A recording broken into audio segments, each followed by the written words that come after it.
पूर्वतनकक्षायां वेङ्कटेशमूर्तिवर्याः मुक्तस्वाध्यायपीठस्य संयुक्तनिदेशकाः भगवद्गीतायाः कांश्चन श्लोकान् स्वीकृत्य अस्माकं जीवनकौशलविकासः कथं करणीयः इति अस्माभिः कथं करणीयः इति तैः किञ्चित् उद्बोधनं कृतमासीत्।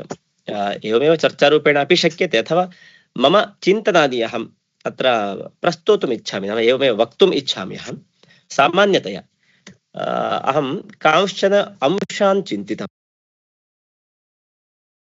भवति। जीवनकौशलविकासार्थम् आदौ किं करणीयम् इत्युक्ते आत्मविश्वासः स्यात् इति। इदानीं षड् सप्त अंशान् वयं चिन्तयामः चेत् प्रथमं भवति आत्मविश्वासः इति, सेल्फ कॉन्फिडेंस इति वदामः।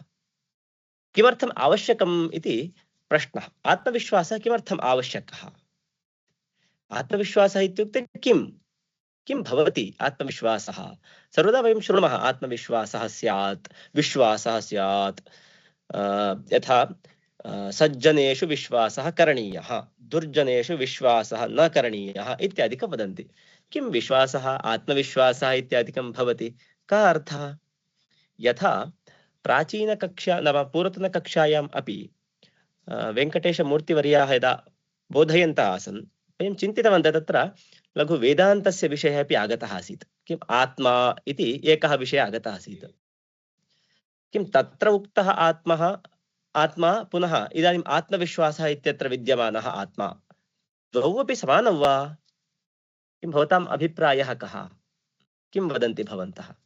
आत्मविश्वासः इत्यत्र विद्यमानः आत्मा पुनः वेदान्तरीत्या आत्मा इति वदन्ति, तत्रत्यः आत्मा, द्वौ अपि समानौ वा? भवताम् अभिप्रायः कः?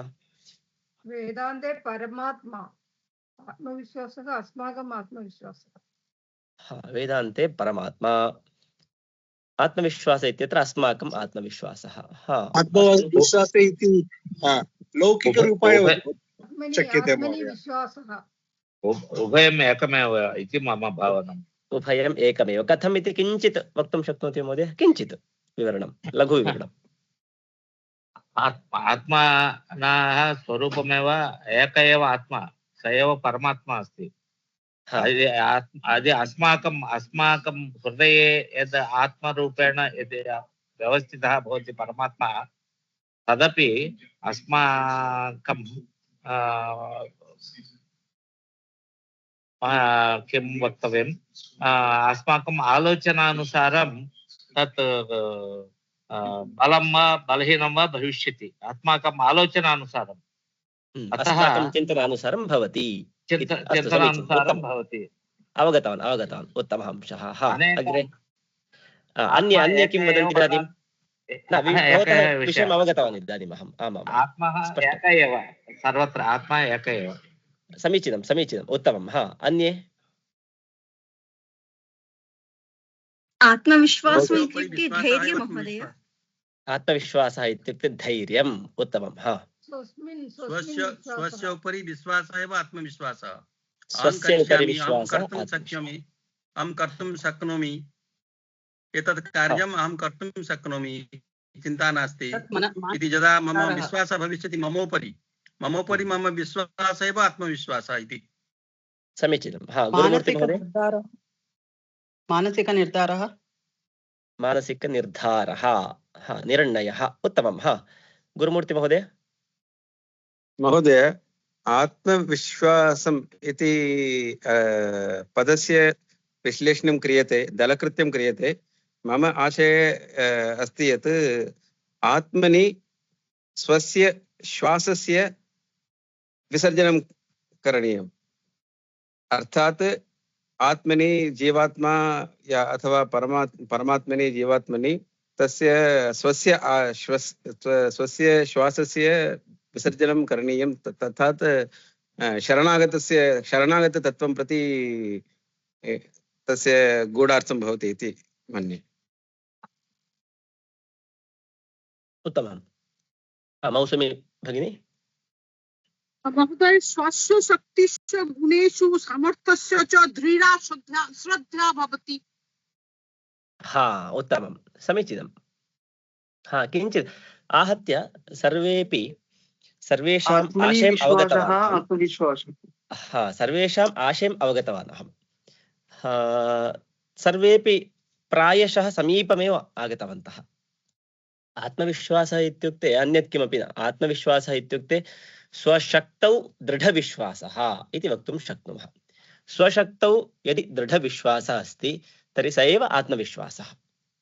यः आत्मविश्वासी भवति तर्हि सः सर्वकार्येषु अपि सफलताम् एव प्राप्नोति। सः सर्वकार्येषु अपि सफलः भवति इति वक्तुं शक्नुमः। चिन्तयन्तु कश्चित् आत्मविश्वासेन न भवति। सः किं चिन्तयति, अहम् एतद् कार्यं कर्तुं शक्नोमि वा न वा, मयि तावती शक्तिः अस्ति वा न वा। चिन्तयन्तु यदि तथा चिन्तनं कपिसैन्ये अभविष्यत् तर्हि किं श्रीरामः लङ्कां प्रति सेतुनिर्माणं कर्तुम् अशक्ष्यत् वा? वस्तुतः कपिसैन्यस्य दृढविश्वासः आसीत् रामे, किन्तु रामः दर्शितवान् कपिसैन्यस्य आत्मविश्वासः स्यात्, कपिसैन्ये अन्तः आत्मविश्वासः स्यात्, तदानीमेव सेतुनिर्माणं कर्तुं शक्यते इति श्रीरामः जानाति स्म। अतः रामः दर्शितवान् तद्।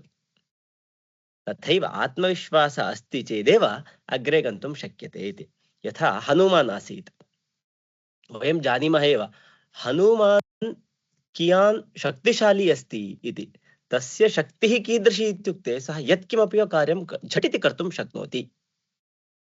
वयं तां कथां सर्वेपि जानीमः।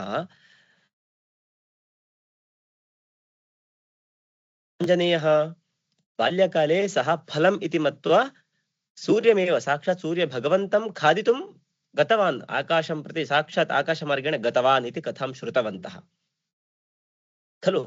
तदानीमेव खलु किम् अभवत्, सः इन्द्रेण ताडितः, पतितः इत्यादिकं जातम्, अग्रे शापः इत्यादिकं वयं जानीमः एव। तर्हि तद् कारणतः तस्य नाम अपि हनु। तदानीमेव मुखं किम् अभवत्, किञ्चित् एवं जातं, हनु इति वदन्ति, मुखस्य एव हनु इति नाम। हनु एवम् अस्ति नाम किञ्चित् अग्रे आगतम् इति कारणतः तद् हनु इति वदामः। तदर्थं हनुमान् सः इति एवं नाम आगतं हनुमान् इति। तर्हि हनुमतः कथमासीत्, सूर्यभगवतः शापः आसीत्, भवतः एषा शक्तिः अस्ति खलु, नाम यत्र कुत्रापि भगवान् उड्डीय गन्तुं शक्नोति इति शक्तिः अस्ति खलु, भवतः एतद् किं नाम स्मरणे मा भवतु इति शापं दत्तवान् सूर्यभगवान्। पश्यन्तु, आत्मविश्वासः आरम्भे श्रीरामकार्ये श्रद्धा आसीत् हनुमतः, किन्तु आत्मविश्वासः नासीत्। अहं समुद्रोल्लङ्घनं कर्तुं शक्नोमि वा न वा, तावती शक्तिः अस्ति वा नास्ति वा, हनुमतः संशयः आसीत्। तं संशयं निवारितवान् जाम्बवान्। जाम्बवान् स्मारितवान् हनुमन्तं, किं भवती एतादृशी शक्तिः अस्ति, भवान् बाल्यकाले एव एवं गतवान्, तर्हि लङ्का इत्युक्ते बहु दूरं नास्ति एव भवतः कृते, किमपि न। लङ्का इत्युक्ते अस्माकं कृते 1 मीटर् अथवा 10 मीटर्, कथं झटिति गन्तुं शक्नुमः वयं, तथा भवतः कृते इति एवं जाम्बवान् स्मारयति हनुमन्तं। तस्य शक्तिं स्मारयति इति कारणतः आत्मविश्वासः पुनः आगतः हनुमति। अतः हनुमान् अग्रे समुद्रोल्लङ्घनं कृतवान् इति। अतः किं करणीयम् इत्युक्ते स्वशक्तेः स्मरणं जीवनसफलतायाः मूल्यम् इति अस्माभिः चिन्तनीयं। तदेव अस्माकं मूलं भवति, स्वशक्तेः स्मरणम्। अहम् एतावत् कर्तुं शक्नोमि, संस्कृतकार्यं कुर्वन् अस्मि इति चिन्तयामः चेत् तर्हि संस्कृतस्य निमित्तं किं किं कर्तुं शक्नोमि, संस्कृतस्य रक्षणार्थं संस्कृतेन सम्भाषणं कर्तुं मम प्रयासः कीदृशः भवितुमर्हति, तदङ्गतया अहं किं कार्यं कर्तुं शक्नोमि, तादृशं चिन्तनम् अस्माकं स्यात्। तत्र अस्माकं एतत् सर्वम् अहं कर्तुं शक्नोमि।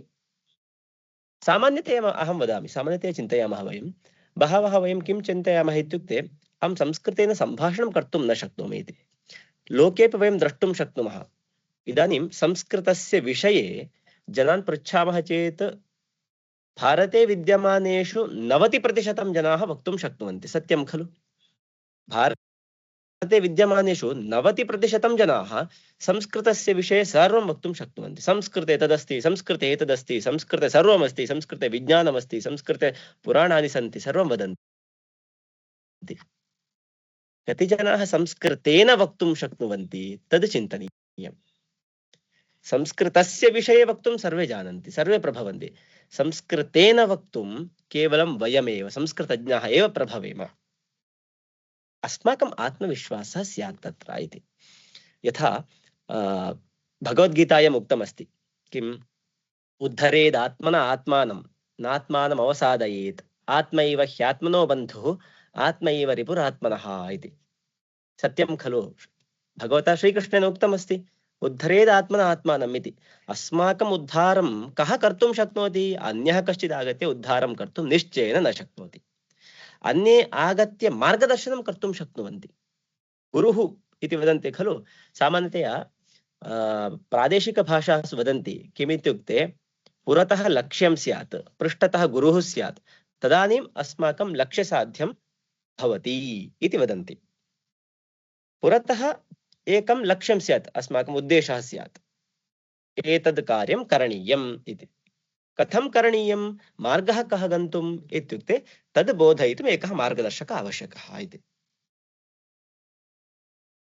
प्रपञ्चेऽपि तथैव, लोकेऽपि तथैव, अस्माकं जीवनेऽपि तथैव। अस्माकं जीवनस्य उद्धारः केन करणीयः इत्युक्ते, अन्यः कश्चित् आगत्य मम उद्धारं कुर्यात् इति चिन्तयामः चेत् जीवने कदापि उद्धारः न भवति अस्माकं। तर्हि केन करणीयः उद्धारः? अस्माभिरेव। उद्धरेत् आत्मन आत्मानम् इति। अत्र आत्मशब्दस्य कः अर्थः इत्युक्ते अस्माभिः इत्यर्थः। उद्धरेत् आत्मना, अस्माभिरेव अस्माकम् उद्धारः करणीयः, न आत्मानम् अवसादयेत्।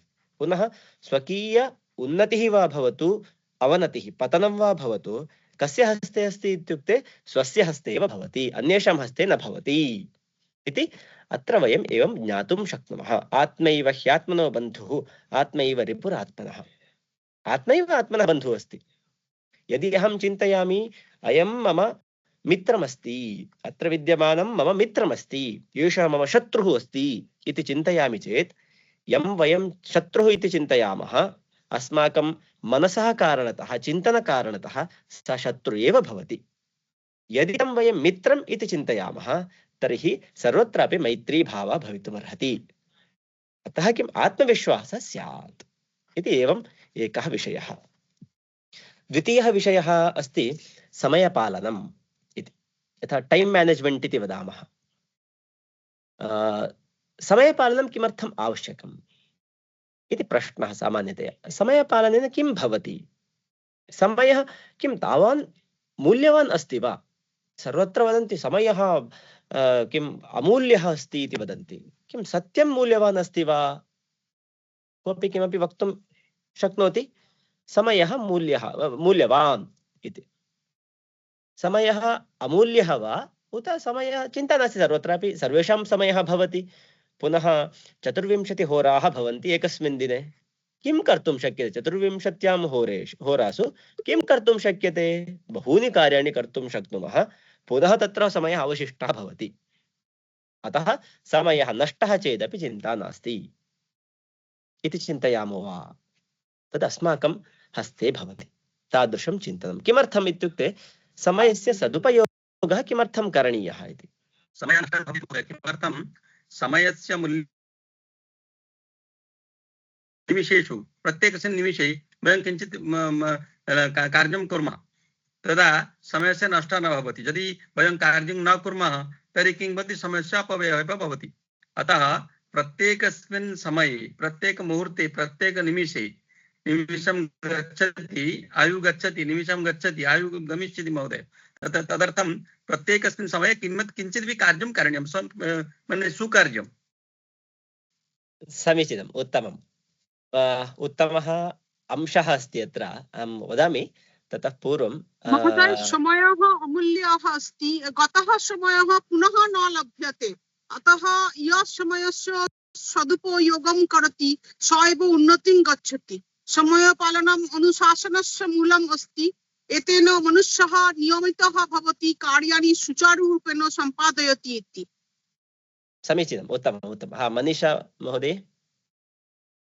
आम्, समयः कदापि कस्यापि कृते न तिष्ठति, यतोहि एकवारं गतः समयः चेत् कदापि पुनश्च जीवने न आगच्छति। आम्, अग्रिमसमयः आगच्छति, किन्तु यत् गतः समयः अस्ति सः कदापि न आयाति। तेन यः समयः अस्ति तस्य समयस्य सदुपयोगः करणीयः। तस्य समये अस्माकं जीवनं वयं व्यहरामः आनन्देन, सुखेन वा दुःखेन, अस्माकं हस्ते एव अस्ति। समीचीनम्, उत्तमम्। आम्, राव महोदय। समयः मूल्यः एव। मूल्यं विना चेत् उद्योगे धनं सम्पादितुं न शक्नुमः। 1 घण्टा कार्यं करि चेत् धनं ददाति। लोकव्यवहारे धनं मूल्यः, आध्यात्मिके अमूल्यः।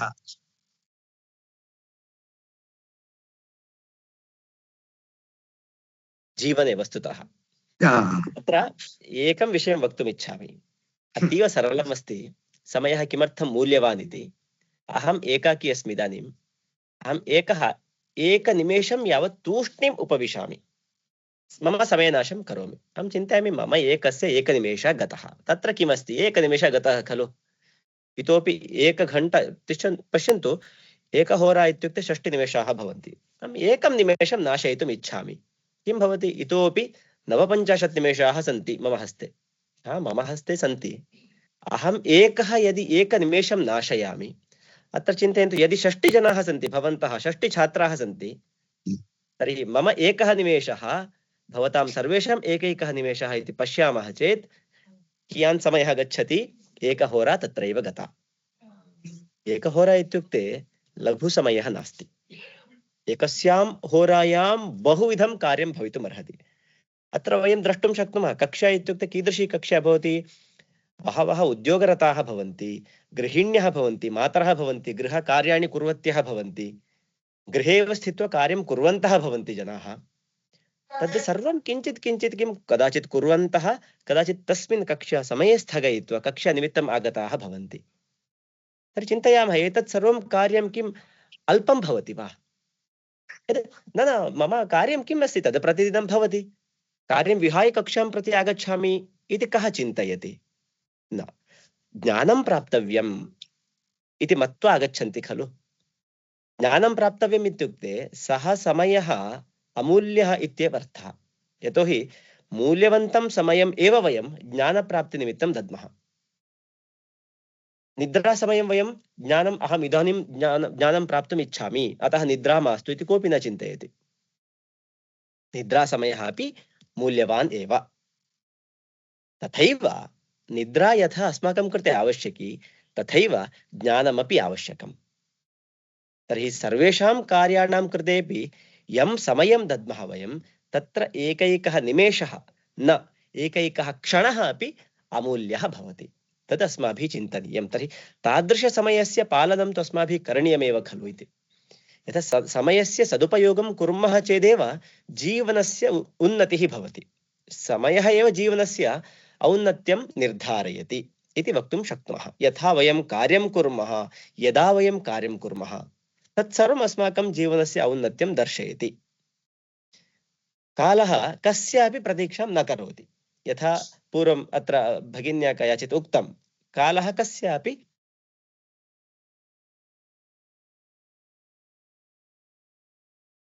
प्रतीक्षा न करोति। तस्य कृते अपि न तिष्ठति। श्रीरामचन्द्रः अपि वनवासे यदा आसीत्, तस्मिन् समये सोऽपि समयपालनं कृतवान् खलु इति। इदानीं नाम वने अस्मि, राज्यभारः करणीयः नास्ति मया, अतः सम्यक् अहं विश्रान्तिं स्वीकरोमि, इदानीं मम रेस्ट् समयः इति कदापि न चिन्तितवान् श्रीरामचन्द्रः। तस्मिन् समयेपि प्रातःकाले शीघ्रम् उत्थानम् इति आरभ्य रात्रिपर्यन्तमपि तस्य कार्याणि कृतवान्। लक्ष्मणः निद्रामेव न कृतवान्। सर्वे जानीमः खलु वयं, लक्ष्मणः श्रीरामस्य रक्षणं कर्तुम् आसीत्, सः निद्रां न कृतवान्, निद्रां त्यक्तवान् इति। तथा आसीत् समयपालनं तादृशानाम्। अतः कठिनपरिस्थितौ अपि अनुशासनम् आवश्यकं, समयपालनम् आवश्यकं, करणीयम् इति। यथा श्रीशङ्कराचार्यैः लिखितं कालः क्रीडति गच्छत्यायुः, स्मरन्ति? आं महोदय, कुत्र अस्ति भजगोविन्दे इति? भजगोविन्दं। समीचीनं, समीचीनं। तत्र उल्लिखितं खलु, कालः क्रीडति गच्छत्यायुः तदपि न मुञ्चति आशावायुः। कालः क्रीडति गच्छत्यायुः, कालः यथा गच्छति आयुः अपि अग्रे। मम यथेष्टं मम समयः अस्ति, इदानीम् अहम् एन्जाय् करोमि, लैफ् एन्जाय् करोमि। एन्जाय्मेण्ट् इत्युक्ते केवलम् इदानीं किं चिन्तनं भवति लोके? एन्जाय्मेण्ट् इत्युक्ते सम्यक् खादनं, सम्यक् पानं, इतस्ततः अटनम्, अन्यत् किमपि न इति चिन्तनं भवति। किन्तु तद् एन्जाय्मेण्ट् इत्युक्ते तदेव नास्ति खलु। एन्जाय्मेण्ट् इत्युक्ते वस्तुतः पश्यामः चेत् एन्जाय्मेण्ट् इत्युक्ते किं भवति? एन्जाय्मेण्ट् इत्युक्ते आत्मनः अन्वेषणं कुर्मः चेत्, स्वस्मिन् यदि आत्मनः अन्वेषणं कुर्मः तर्हि एन्जाय्मेण्ट्, ततोपि अधिकम् एन्जाय्मेण्ट् किं भवितुमर्हति? चिन्तयन्तु। कश्चित् पुरुषः भवति महोदय। सत्यं। कश्चित् नर्तकः अस्ति अथवा काचित् नर्तकी अस्ति, भरतनाट्यं वा अथवा अस्माकं भारतीयकलां जानाति। चिन्तयन्तु, यदि कुत्रचित्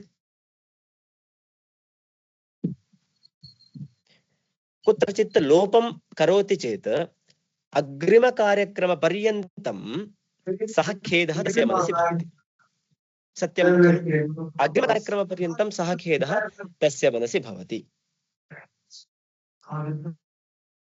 तदेव यदि सम्यक् कार्यक्रमः भवति, सम्यक् उत्तमं नर्तनकार्यक्रमं करोति, तर्हि किं भवति? मनसि सः आत्मविश्वासः द्विगुणितः भवति। किं भवति इत्युक्ते, इदानीम् एवम् उत्तमं कार्यक्रमम् अहं दत्तवान् अथवा दत्तवती इति मनसि तथैव चिन्तनं भवति। तेन किम् इतोपि वर्धनं भवति। अग्रे मया इतोपि अत्र परिश्रमः करणीयः, इतोपि समीचीन उत्तमः कार्यक्रमः देयः। जीवनस्य उन्नतिः भवत्येव खलु, तत्र एन्जाय्मेण्ट् भवत्येव खलु। जीवनस्य उन्नतिः एव एन्जाय्मेण्ट्, अन्यत् किमपि न। यद् अस्माकं जीवनम् इतोपि समीचीनं कर्तुं शक्नुमः, यद् कृत्वा कर्तुं शक्नुमः तदेव एन्जाय्मेण्ट् खलु। यद् कृत्वा जीवनस्य एव हानिः भवति तर्हि एन्जाय्मेण्ट् कुत्र अस्ति? केवलं क्षणिकम् एन्जाय्मेण्ट् भवति, तत्र क्षणिकसुखं भवति, अन्यत् किमपि न तत्र। कश्चित् मद्यपानं पीत्वा मम सन्तोषः अत्रैव अस्ति, मम जीवनस्य एन्जाय्मेण्ट् अत्रैव, अन्यत् कुत्रापि नास्ति इति यदि चिन्तयति तर्हि ततोपि मूर्खत्वं किं भवितुमर्हति? मद्यं पीत्वा किं लभ्यते? केवलं मनसि सुखभावः अस्ति इव भासते, किन्तु सुखं नास्ति। किमर्थम्? आरोग्यस्य अपि हानिः भवति, धनहानिः अपि भवति, तेन सह शान्तिहानिः अपि न भवति। शान्तिः कदापि न भवति, अशान्तिः एव जीवने भवति। प्रयोजनं किं तर्हि? सुखं कुत्र अस्ति? अत्र नास्ति। तदर्थं किं करणीयं? जीवनं समीचीनतया अग्रे सारणीयं चेत् तदर्थं किम् आवश्यकं? तस्य प्राप्तिविषये चिन्तनीयम् इति। तत्र समयपालनम् अनिवार्यं भवति इति। तृतीयः अंशः अस्ति निर्णयः स्वीकरणीयः जीवने इति। किं वदामः? डिसिशन् मेकिङ्ग् इति वदामः। डिसिशन् मेकिङ्ग् अस्ति खलु, तद् अनिवार्यं जीवने। कथं निर्णयः किमर्थं स्वीकरणीयः इति कदाचित् भासते, नाम द्वन्द्वभावः भवति मनसि। एतद् कार्यं करणीयं वा न वा, एतद् कार्यकरणेन एतस्य फलं किं भवितुमर्हति, तादृशं चिन्तनं भवति खलु। तत्र द्वन्द्वभावः भवति। जीवने यथाशक्ति अस्माभिः निर्णयः स्वीकरणीयः। कीदृशनिर्णयः स्वीकरणीयः? मया इदानीं मद्यं पातव्यं वा न वा? न न न न, इदानीं किम् उक्तमस्ति? निर्णयः स्वीकरणीयः, मद्यं पातव्यं। निर्णयः स्वीकृतः, तर्हि समीचीनं वा? मया योग्य चौर्यं निर्णयं करणीयं वा न वा, मया चौर्यं करणीयं वा न वा इति प्रश्नः। न, निर्णयः स्वीकरणीयः तर्हि चौर्यं करणीयम् इति वदामः चेत् निर्णयः स्वीकृतः। अहं कस्यचित् हननं कर्तुं चिन्तितवान्, किन्तु हननं न करणीयम् इति अस्ति खलु वस्तुतः, अतः करोमि वा न वा, न, निर्णयः स्वीकरणीयः, निश्चयेन हननं करोमि। निर्णयः स्वीकृतः चेत् न, निर्णयस्वीकरणम् इत्युक्ते निर्णयशक्तिः, अतः शक्तिः इति वदामः खलु, डिसिशन् मेकिङ्ग् अस्ति खलु, डिसिशन् टेकिङ्ग् नास्ति, अत्र डिसिशन् मेकिङ्ग् अस्ति। मेकिङ्ग् टेकिङ्ग् उभयोर्मध्ये भेदः अस्ति। टेकिङ्ग् किं भवति, टेकिङ्ग् इत्युक्ते अत्र चिन्तनं भवितुं न शक्यते, नाम विवेकः न भवति। डिसिशन् टेकिङ्ग् इत्यत्र पृष्ठतः विवेकः न भवति। एतद् करणीयं चेत् करणीयं, समाप्तं। मार्गे गच्छन् आसं, तस्मिन् समये पुरतः शुनकः एकः लब्धः, किमपि न, सः एवमेव गच्छन् आसीत् शुनकः, अहं किम् इदानीम् एवमेव गच्छन् अस्ति खलु, मम सन्तोषः भवतु, आत्मनः विकृतसन्तोषः भवतु इति कृत्वा एकं शिलाखण्डं स्वीकृत्य ताडयामि, क्षिपामि, शुनकः यत्र अस्ति तत्र क्षिपामि, शुनकः धावति, तद् दृष्ट्वा मम विकृतसन्तोषानन्दः भवति, तद् डिसिशन् टेकिङ्ग् भवति, तद् न डिसिशन् मेकिङ्ग् भवति खलु। तत्र वस्तुतः वयं मूल्यं दद्मः। किमर्थम् इत्युक्ते डिसिशन् मेकिङ्ग् इत्यत्र पृष्ठतः विकासः भवति अस्माकं जीवनस्य, पुनः तत्र संस्कारः भवति। डिसिशन् मेकिङ्ग् इत्यत्र पृष्ठतः संस्कारः दृश्यते। किमर्थम् इत्युक्ते कीदृशनिर्णयः स्वीकरणीयः, समीचीननिर्णयः स्वीकरणीयः, साधुनिर्णयः स्वीकरणीयः, सम्यक् निर्णयः स्वीकरणीयः, उत्तमनिर्णयः स्वीकरणीयः। यं निर्णयं स्वीकृत्य अस्माकं जीवनस्य वृद्धिः भवति, तादृशनिर्णयः स्वीकरणीयः, तद् भवति डिसिशन् मेकिङ्ग्।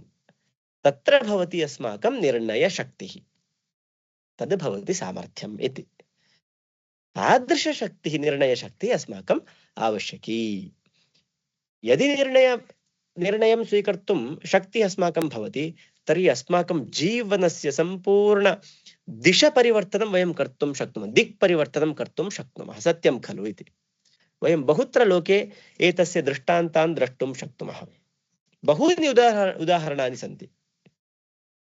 अन्यत् किमपि किमर्थं चिन्तयामः वयम्, अस्माकम् इदानीन्तन प्रधानमन्त्री अस्ति, सः कीदृशः आसीत्, सर्वे जानीमः, सः चायविक्रेता आसीत् पूर्वम् इति, किन्तु अग्रे उत्तमं निर्णयं स्वीकृतवान्, सः निर्णयं स्वीकृत्य अग्रे तद् दिशि परिश्रमं कृतवान्, इदानीं प्रधानमन्त्री जातः इति। तावदेव न, इदानीं सम्पूर्णप्रपञ्चे बहुषु कम्पनी भवन्ति खलु, MNC भवतु, मल्टिनेशनल् कम्पनी वा भवतु, यत्र कुत्रापि भवतु, यः कोऽपि वा भवतु, यस्य कस्यापि वा संस्थायाः, यस्याः कस्यापि वा भवतु संस्थायाः अध्यक्षः, संस्थापकः वा भवतु, एवमेव इदानीं मम समयः अस्ति, अद्य अहम् अद्य गत्वा उपविशामि तस्मिन् आसन्दे इति कोऽपि आगत्य न उपविष्टवान्। अहम् अत्र शासनं करोमि, मम इच्छा अस्ति अतः शासनं करोमि इति कोऽपि शासनं न करोति। उत्तमः प्रशासकः कदा भवति, यदा उत्तमं निर्णयं स्वीकरोति। उत्तमं निर्णयं कदा स्वीकर्तुं शक्नोति, यदा तस्मिन् विवेकः भवति तदानीं।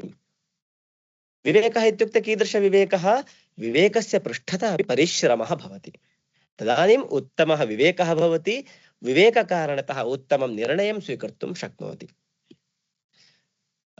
अर्जुनः अपि पश्यन्तु, कुरुक्षेत्रे अर्जुनः बहु मोहग्रस्तः आसीत्। विद्यमानाः अत्र सर्वेपि, प्रथमाध्याये एव अस्ति खलु, विद्यमानाः अत्र पुरतः विद्यमानाः सर्वेपि मदीयाः सन्ति। मामकीनाः पाण्डवाश्चैव किमकुर्वत सञ्जय पृच्छति खलु अर्जुनः। किं करोमि अहम् इदानीं, मामकीनाः पाण्डवाः, अत्र विद्यमानाः सर्वेपि पाण्डवाः वा भवन्तु, अन्ये वा भवन्तु, सर्वेपि कौरवाः भवन्तु, सर्वेपि मदीयाः एव सन्ति।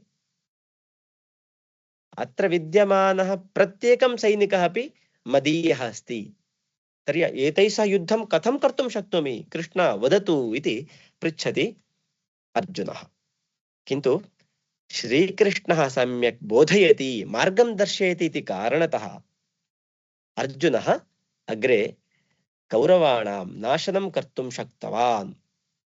कौरवः इत्यपेक्षया अधर्मस्य नाशं कर्तुं शक्तवान्।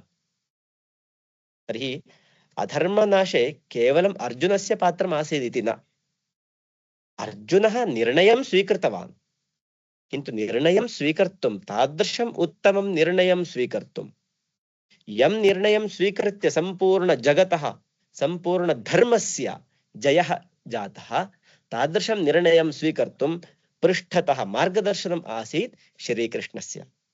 अतः यदि उत्तमं मार्गदर्शनं लभ्यते तर्हि सुनिर्णयः भवितुं शक्यते, सुनिर्णयं प्राप्तुं शक्नुमः इति।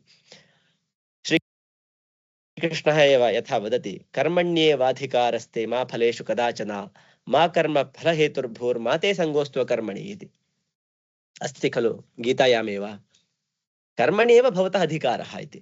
भवान् कर्म करोतु, फलं न चिन्तयतु।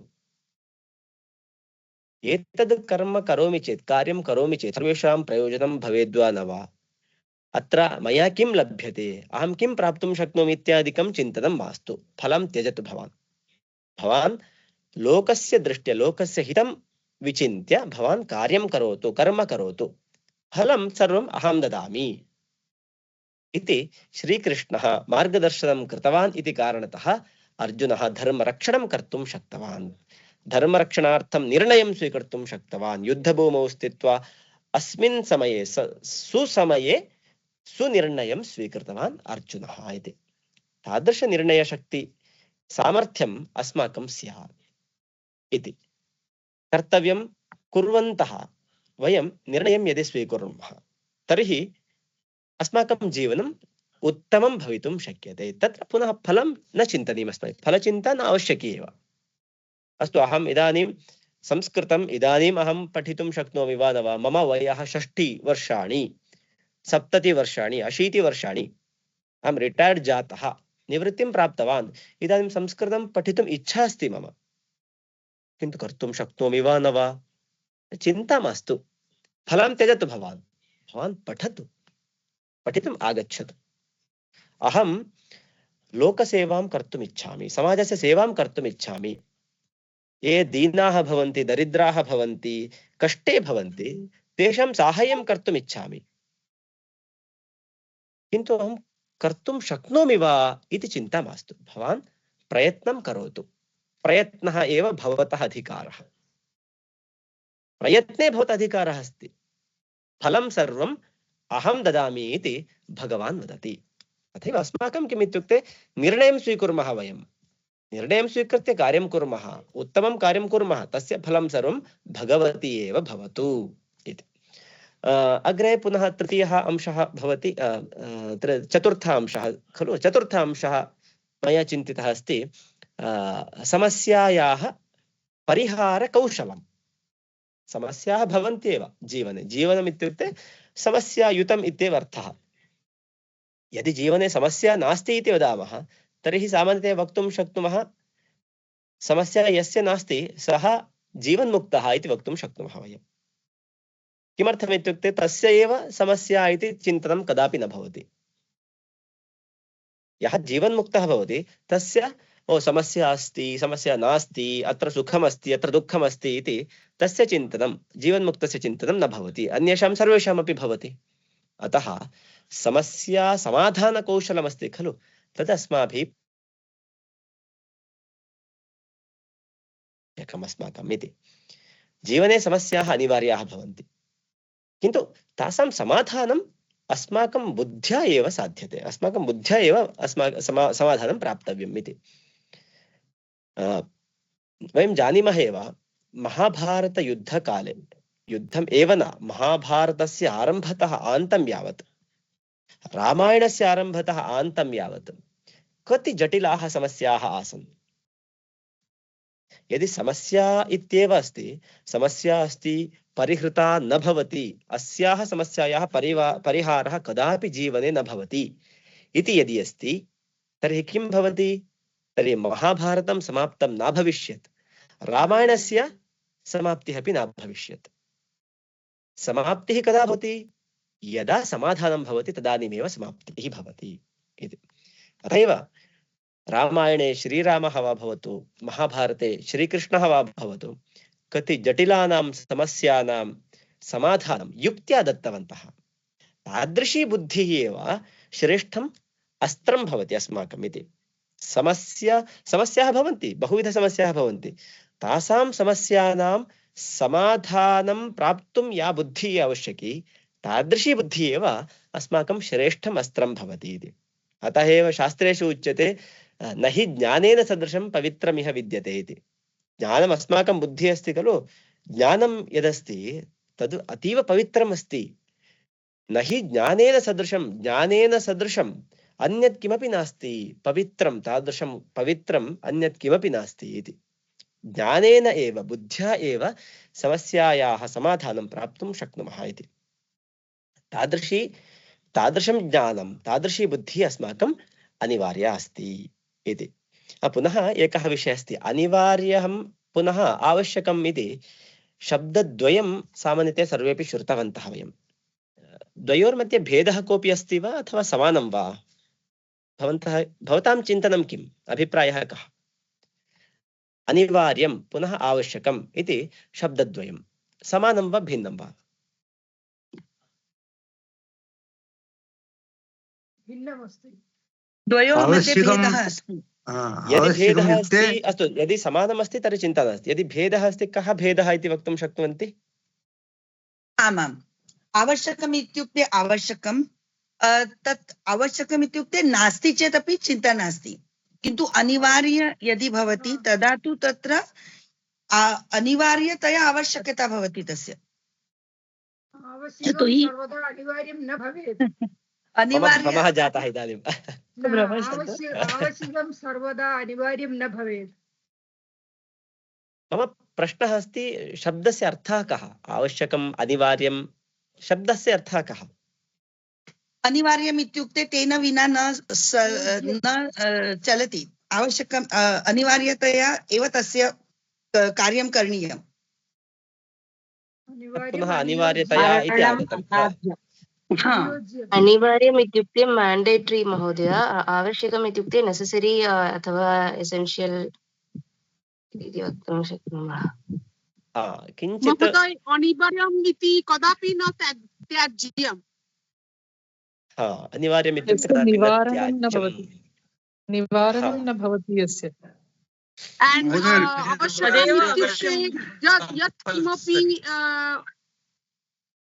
यत् किमपि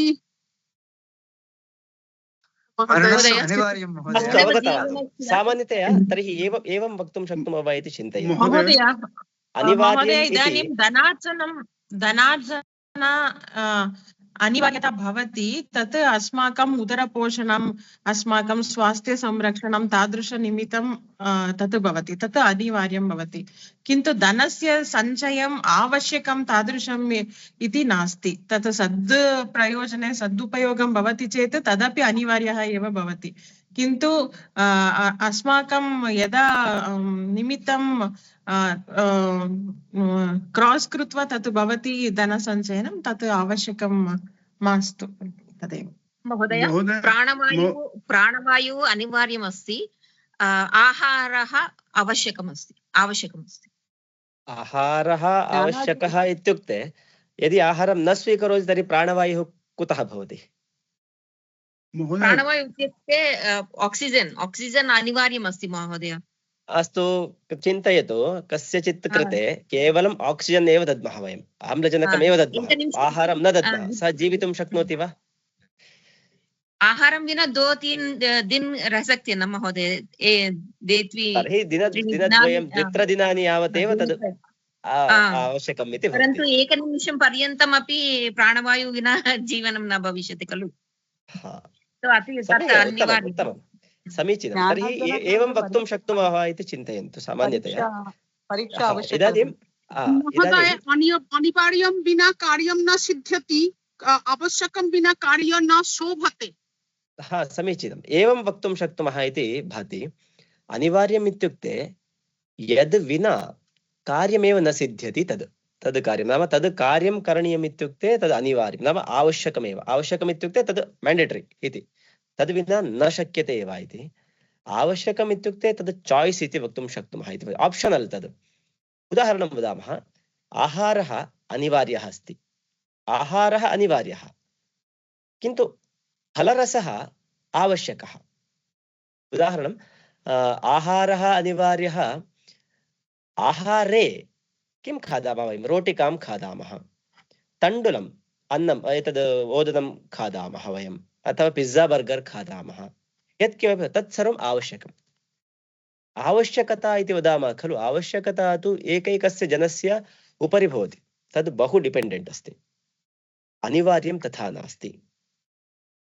अनिवार्यस्य उपरि, अनिवार्यतायाः उपरि वयं डिपेण्डेण्ट् स्मः। किन्तु आवश्यकता महोदय, रोगी कृते औषधि अनिवार्य अस्ति, फलाहारम् आवश्यकम् अस्ति। हा, एवं वक्तुं शक्नुमः सामान्यतः। अथवा एवं चिन्तयामः, वृत्तिः, सर्वेषाम् उद्योगः अस्ति, वृत्तिः इदानीम् अनिवार्या अस्ति जीवनार्थं। प्रवृत्तिः आवश्यकी अस्ति। वृत्तिः इत्युक्ते जाब् भवति खलु, जाब् तद् अनिवार्यं सर्वेषां, किन्तु पैशन् यद् भवति तद् आवश्यकं।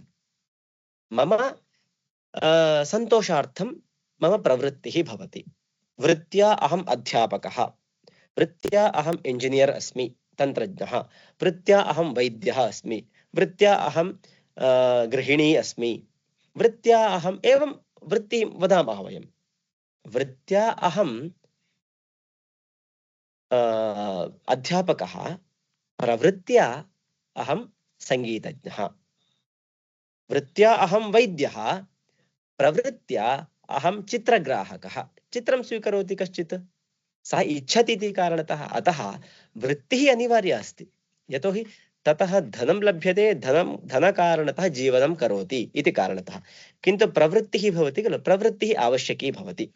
प्रवृत्तिं विना जीवनं चलति, किन्तु प्रवृत्तिं विना जीवनं चलति चेदपि प्रवृत्तिं विना जीवनं सुन्दरं न भवति। सत्यं खलु? जीवनं चलति वृत्त्या, किन्तु जीवनं सुन्दरं कर्तुं किम् आवश्यकम् इत्युक्ते प्रवृत्तिः आवश्यकी इति। अतः एवं भवति, अनिवार्यता आवश्यकता इति। समस्या किमस्ति इत्युक्ते, समस्या जीवने इदानीम् अनिवार्या इति अभवत्।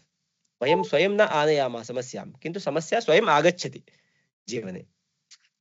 समाधानम् अपि अनिवार्यम् अस्ति, आवश्यकं न। समाधानम् अनिवार्यम् अस्ति। किमर्थम् इत्युक्ते समाधानं दद्मः चेदेव अस्माकं जीवनं सुन्दरं भवति इति। अतः समस्या समाधानकौशलम् अनिवार्यं भवति इति। अग्रे पञ्चमः अंशः भवति सहयोगः, सहयोगभावना इति। नाम सहकारः इति वदामः खलु, टीम् वर्क्। तद् कथं भवति? सहयोगं दद्मः चेत् महाकार्याणि अपि अतीव सरलानि भवितुम् अर्हन्ति इति। अतीव सरलानि, झटिति एवम् इति कर्तुं शक्यते इति। यथा पूर्वमेव उदाहरणं दत्तवान्, रामसेतुनिर्माणं। यदि लक्ष्मणः एकाकी एव अभविष्यत्, हनुमान् एकाकी एव अभविष्यत्, सुग्रीवः एकाकी एव अभविष्यत्, जाम्बवान् एकाकी एव अभविष्यत्, तर्हि किं सेतुनिर्माणं तावता शीघ्रेण कर्तुम् अशक्यं वा? निश्चयेन न। झटिति कथम् अभवत्? बहु शीघ्रं कथम् अभवत्? तत्र टीम् वर्क् आसीत्, सहकारः, सर्वेषां सहकारः आसीत्, वानरबलम् आसीत्। सर्वेपि वानर सैनिकाः तत्र परिश्रमम् ऊढ्वा, परिश्रमं दत्वा कार्यं कृतवन्तः। इदं मम कार्यं न, इदं रामकार्यम् अस्ति, देशकार्यम् अस्ति, धर्मकार्यम् अस्ति इति विचिन्त्य कार्यं कृतवन्तः। तदर्थं सेतुनिर्माणं शीघ्रम् अभवत्। तर्हि सर्वेषाम् ऐक्यभावना आसीत् खलु, ऐक्ये एव बलम् इति चिन्तितवन्तः सर्वेपि। सा एकता भावना सर्वत्रापि बलं ददाति। तर्हि एकता इत्युक्ते कुत्र लभ्यते? एकता सर्वत्रापि सहयोगेन एव भवति। चिन्तयन्तु, एकं यानम् अस्ति, चतुश्चक्रिका अस्ति, चतुश्चक्रिकायां 4 चक्राणि भवन्ति। यदि एकैकं चक्रं चिन्तयति अहम् अस्यां दिशि गच्छामि इति, यदि स्वयं भिन्न भिन्न दिशि गन्तुं प्रयत्नं करोति एकैकं चक्रमपि, तर्हि किं तद् यानम् अग्रे गन्तुं शक्नोति वा? शास्त्रेषु वेदान्ते एव एका कथा अस्ति, लघ्वी कथा अस्ति, अहं झटिति समापयामि तां कथाम् उक्त्वा। उपनिषदि आगच्छति एषा कथा। एकवारम् अस्माकम् अन्तः विद्यमान वायवः सन्ति खलु, प्राणाः, पञ्चप्राणाः इति वदन्ति, जानन्ति खलु? अथवा वयं किं वदामः इत्युक्ते पञ्चेन्द्रियाणि इति वदामः। पञ्चेन्द्रियाणि कानि?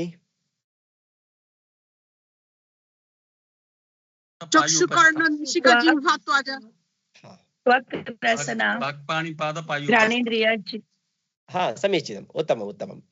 पञ्चेन्द्रियाणि भवन्ति। इदानीं चिन्तयन्तु, एतानि पञ्चेन्द्रियाणि एकवारं बहु कलहं कुर्वन्ति इति, बहु कलहं कुर्वन्ति। अहमेव श्रेष्ठः, अहमेव श्रेष्ठः इति। तर्हि कः श्रेष्ठः इति ज्ञातव्यं खलु, द्रष्टव्यं खलु। इदानीं द्वयोर्मध्ये कः बलवान् इति ज्ञातव्यं चेत् द्वयोर्मध्ये कोलाहलः अथवा कलहः स्यात्, फैटिङ्ग् स्यात्। तदानीं यस्य जयः भवति स एव श्रेष्ठः, स एव बलवान् इति वक्तुं शक्यते। पञ्चेन्द्रियाणां मध्ये इदानीं कलहः जायमानः अस्ति, कथं तर्हि? अत्र एकः निर्णयः स्वीकरणीयः, कथम् इति चिन्तनं भवति। सर्वेपि पञ्चेन्द्रियाणि अपि मुख्यप्राणस्य समीपं गच्छन्ति इति। मुख्यप्राणः कश्चित् भवति, भगवान् भवति, तस्य समीपं गच्छन्ति, पृच्छन्ति, हे मुख्यप्राण, वयं पञ्च इन्द्रियाणि स्मः, किन्तु अस्मासु अहमेव श्रेष्ठः अस्मि, एते सर्वेपि किमपि न एते न भवति इति।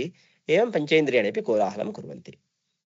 भगवान् वदति, अस्तु एकं कार्यं कुर्मः। मुख्यप्राणः वदति, एकं कार्यं कुर्मः, एवं भवतां मध्ये कलहः भवति चेत् अत्र उत्तरं न लभ्यते, निर्णय उद्घोषणं कर्तुं न शक्नोमि, गच्छन्तु, तदानीं पश्यामः इति। अस्तु इति आदौ किं वदति? नेत्रं भवति खलु, दृष्टिः। दृष्टिः किं करोति? बहिर्गच्छति, बहिर्गच्छति, आगच्छति, आगत्य वदति, हा अहं बहिर्गतः खलु, इदानीं ज्ञातवन्तः वा मम महत्त्वम् इति। अन्ये वदन्ति, न, अस्माभिः किमपि न ज्ञातं। कथं? यथा अन्धः जीवनं करोति तथा। अन्धस्य दृष्टिः न भवति, जीवनं तु करोत्येव खलु। अतः दृष्टिः नास्ति चेदपि जीवनं कर्तुं शक्यते। अग्रे तर्हि एषः श्रवणेन्द्रियः, श्रवणेन्द्रियं किं करोति? श्रवणेन्द्रियं गच्छति पुनः बहिः। तर्हि अहं न भवामि चेत् कथम् इति। एवं कर्णः बहिर्गच्छति, पुनः अन्तः आगच्छति, किञ्चित् कालानन्तरं पृच्छति, किम् आसीत्, कथम् आसीत्, भवताम् अनुभवं वदन्तु इति।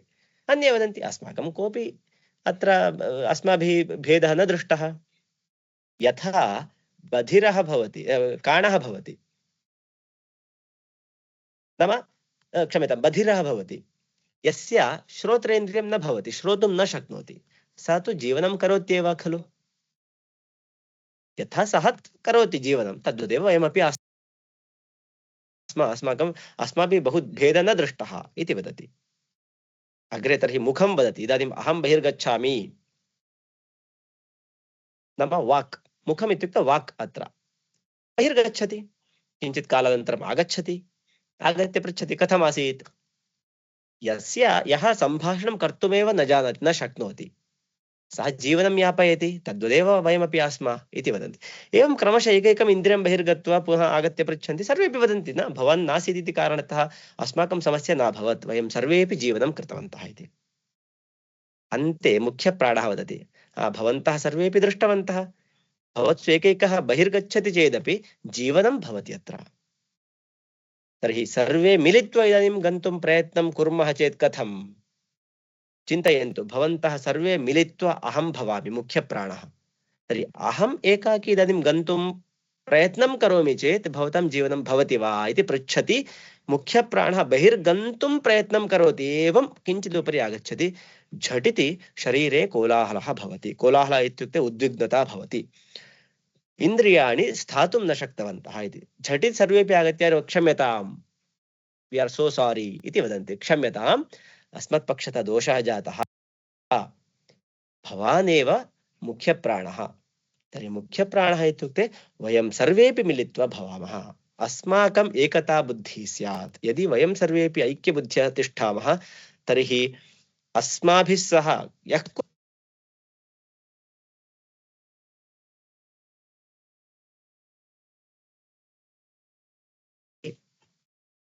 सर्वदापि सहकारभावना स्यात् इति। एकं मन्त्रमस्ति, किमित्युक्ते संगच्छध्वं संवदध्वं संवो मनांसि जानताम्, देवा भागं यथा पूर्वे संजानाना उपासते इति स्मरन्ति चेत् उत्तमं। संगच्छध्वं संवदध्वम् इति अत्र किम् उच्यते इत्युक्ते सर्वेपि संगच्छध्वं संवदध्वं, सर्वेपि मिलित्वा गच्छामः इति। युगपत् सर्वेपि सहकारभावनया गच्छामः इति। किम् ऋग्वेदसूक्तमस्ति महोदय, अवेदेषु अस्ति अत्र संगच्छध्वं संवदध्वम् इति। एकतया यदि कार्यं कुर्मः तर्हि तस्य फलं प्राप्तुं शक्नुमः, वयं सर्वेपि सफलाः भवितुम् अर्हामः इति एवं तस्य अभिप्रायः। अतः सहकार्यभावना अत्र स्यात् इति। अग्रे अन्तिमः अंशः, नाम षष्ठः अंशः अस्ति धैर्यम् इति। धैर्यं पुनः सहनशीलता। धैर्यं सहनशीलता इत्युक्ते पेशेन्स् इति वक्तुं शक्नुमः। पेशेन्स् एंड रेसिलियन्स् इति वक्तुं शक्नुमः वयं। धैर्यं किमर्थम् आवश्यकं? धैर्येणेव सर्वाणि कार्याणि सिद्ध्यन्ति इति।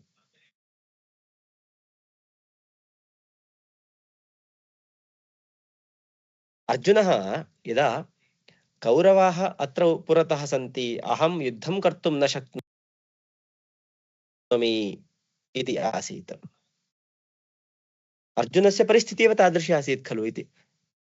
वेपथुश्च शरीरे मे रोमहर्षश्च जायते, गाण्डीवं स्रंसते हस्तात् त्वक्चैव परिदह्यते। अर्जुनः वदति खलु श्रीकृष्णं, पुरतः विद्यमानान् मम बान्धवान् दृष्ट्वा मम एव एषा परिस्थितिः अस्ति।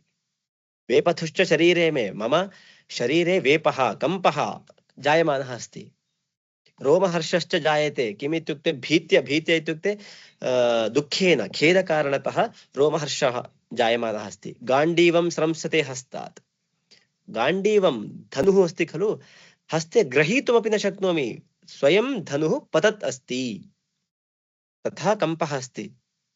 त्वक्चैव परिदह्यते, मम शरीरं दग्धम् इव भासते इति।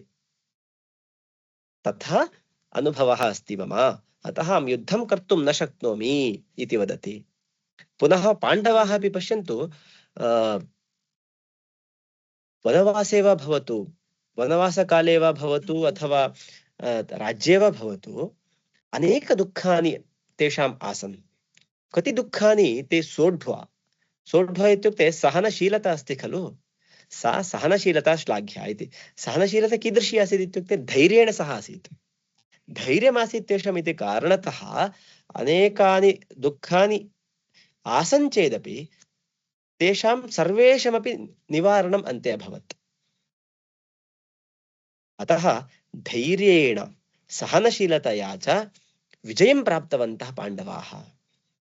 धैर्येण सहनशीलतया च रामः विजयं प्राप्तवान्, श्रीरामचन्द्रः विजयं प्राप्तवान्। धैर्येण सहनशीलतया वयमपि जयं प्राप्तुं शक्नुमः इति। अतः धैर्यं विजयस्य मूलं भवति इति। भगवद्गीतायामेव श्रीकृष्णः वदति,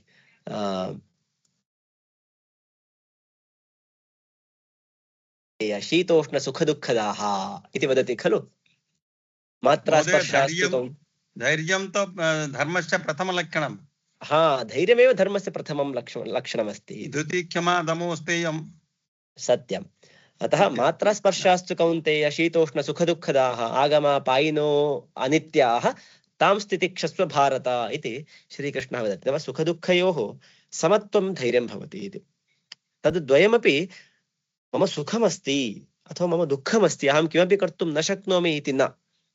सुखं वा भवतु दुःखं वा भवतु, धैर्येण अग्रे गन्तव्यम्। एतद् साधनीयं मया इति चिन्तनीयम्।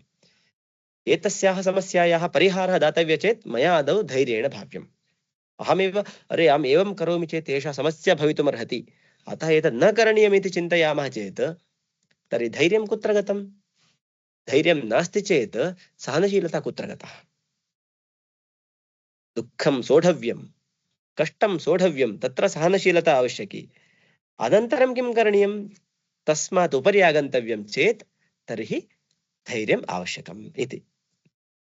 अतः सुखदुःखयोः समत्वं धैर्यं भवति, तद् धृत्वा अस्माभिः सहनशीलतायाः प्राप्तिः करणीया इति। एवम् अस्य आशयः अस्ति। पुनः नैतिकमूल्यानि इति एकः विषयः अंशः अस्ति। नाम नैतिकं नाम एतद् एथिक्स् इति वदामः वयं। नैतिकमूल्यानि एथिकल् वाल्यूस् इति वक्तुं शक्नुमः। कीदृशानि भवन्ति?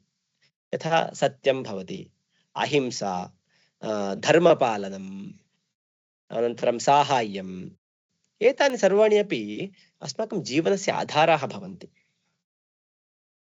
यथा सत्यम् उक्त्वापि कष्टम् अनुभवन्ति जनाः, न इति न, किन्तु कष्टम् अनुभवामि इति कृत्वा सत्यं न वदामि इति कदापि नास्ति खलु। हरिश्चन्द्र राजा, वयं जानीमः एव, राजा हरिश्चन्द्रः कीदृशः आसीत्? सः सत्यहरिश्चन्द्र इत्येव प्रसिद्धः। सः सर्वदा सत्यपालनं कृतवान्, सर्वस्वं त्यक्तवान्, किन्तु अन्ते तस्य सुखम् आसीत्। अन्ते तु उत्तमं सुखं, समीचीनं सुखं सः प्राप्तवान्। कारणम् एकमेव, सत्यं। सः सत्यपालनं कृतवान् इति कारणतः आरम्भे कष्टम् आसीत् चेदपि तेषां सर्वेषां कष्टानां निवारणं भूत्वा अन्ते सुखं प्राप्तवान्। अतः सत्यमेव सर्वदा विजयं प्राप्नोति। सत्यं सर्वत्रापि आवश्यकम् इति। अतः सत्यं वद धर्मं चर इति अस्ति खलु वेदेषु अपि, तदर्थमेव अस्ति। सर्वदा सत्यमेव वक्तव्यं। सत्यम् इत्युक्ते धर्मः, अन्यत् किमपि न। सत्यं वदामः इत्युक्ते सः धर्माचरणं करोति इत्यर्थः। कदापि असत्यं न वक्तव्यम् इति। तादृशानि अस्माकं नैतिकमूल्यानि, तादृशानि नैतिकमूल्यानि अस्माकं जीवने अस्माभिः अनुसरणीयानि भवन्ति इति। अतः एतादृशम् अस्माभिः चिन्तनीयं भवति इति। अग्रे अन्तिमः अंशः मम भवति। अस्तु, एतत् सर्वं कृतम्, अग्रे किम् इत्युक्ते आरम्भे एकं वाक्यम् उक्तवान् अहम्, अग्रे लक्ष्यं पृष्ठतः गुरुः स्यात् इति। तर्हि लक्ष्यनिश्चयः करणीयः खलु। लक्ष्यनिश्चितिः अस्माभिः करणीया, गोल् इति वदामः, गोल् सेट्टिङ्ग् अस्माभिः करणीयम्। एतत् सर्वं कुर्वन्नस्मि, किमर्थं? किमपि एकं प्रयोजनं स्यात् खलु। प्रयोजनमनुद्दिश्य न मन्दोऽपि प्रवर्तते वदामः वयं। प्रयोजनं नास्ति चेत् एकः मूर्खः, एकः मन्दः अपि अग्रे किमपि कार्यं न करोति। अतः प्रयोजनं स्यात्, लक्ष्यं स्यात् इति। स्पष्टं लक्ष्यं जीवनं मार्गं दर्शयति इति। यदि अस्माकं लक्ष्यं स्पष्टम् अस्ति, उत्तमं लक्ष्यमस्ति, तर्हि अस्माकं जीवनं प्रति, उत्तमजीवनं प्रति तद् लक्ष्यमेव मार्गं दर्शयति इति। मार्गदर्शकं भवति लक्ष्यं। यथा एकलव्यः आसीत्, एकलव्यस्य दृढनिश्चयः आसीत्, धैर्यम् आसीत्, सहनशीलता आसीत् इति कारणतः स्वयं सः धनुर्विद्याम् अधीतवान्। वयं सर्वेपि एकलव्यस्य विषये जानीमः। यदि दृढसङ्कल्पः भवति तर्हि उत्तमं फलं सः प्राप्तुं शक्नोति इति। यथा उद्यमेन हि सिद्ध्यन्ति कार्याणि न मनोरथैः, श्लोकं जानीमः वयं खलु। उद्यमेन हि सिद्ध्यन्ति कार्याणि न मनोरथैः, न हि सुप्तस्य सिंहस्य अग्रे प्रविशन्ति मुखे मृगाः। प्रविशन्ति मुखे मृगाः। सिंहः युवा वा भवतु अथवा वृद्धा वा भवतु, अहम् एवमेव मम गुहायाम् अहं शयनं करोमि, मुखम् उद्घाट्य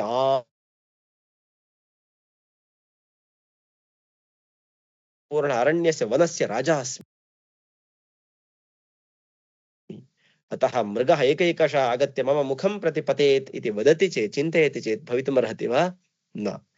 सिंहः अस्ति चेदपि सिंहेन परिश्रमः करणीयः, उद्यमः करणीयः, कार्यं करणीयम्। कीदृशं कार्यं करणीयं? लक्ष्यं, लक्ष्ययुतं कार्यं करणीयम्। यथा उद्यमेन हि सिद्ध्यन्ति कार्याणि न मनोरथैः इति केवलं चिन्तनेन न भवति। उद्यमः परिश्रमः स्यात्। कीदृशपरिश्रमः इत्युक्ते लक्ष्यम् अङ्गीकृत्य परिश्रमः स्यात्, लक्ष्यदिशि परिश्रमः स्यात्, तदानीं सफलाः भवेम वयम् इति। एवं लक्ष्यनिश्चितिः तदर्थम् आवश्यकी इति। एवं सामान्यतया 7-8 अंशान् अहम् इदानीं उक्तवान्, चिन्तितवान्, मम चिन्तनम् आसीत् एवम् इति। अतः यदि एते अंशाः अस्माकं जीवने भवन्ति तर्हि जीवनकौशलं प्राप्तुं शक्नुमः, जीवनकौशलस्य विकासः भवितुं शक्यते इति। एवं अद्यतनकक्ष्याम् अत्रैव समापयामः, अग्रिमकक्षायां पुनः मिलामः। धन्यवादाः सर्वेषां कृते। धन्यवादः महोदय, नमस्कारः। वेरी इंटरेस्टिंग क्लास महोदय।